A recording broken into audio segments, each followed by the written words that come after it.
Eh, saan pala kayo? What's up? Kumusta mga kuys?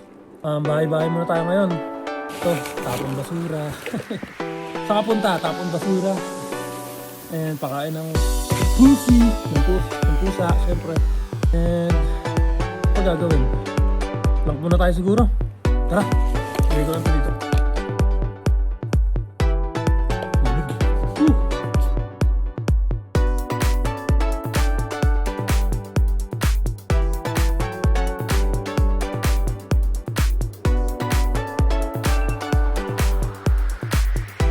Nalay, lamig.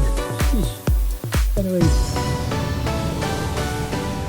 Okay guys, tapos na tayo ngayong araw. Ikaw, nakapag-exercise ka na ba? Exercise na. Yeah, that's it for today. Gutom mo pang pusa na ito, papakainin ko na. Nagtatapon ko yung basura, syempre.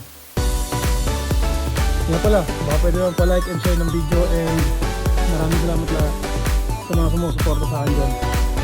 Tuloy-tuloy lang. Anyway, kita ka sa bukas guys. Peace out.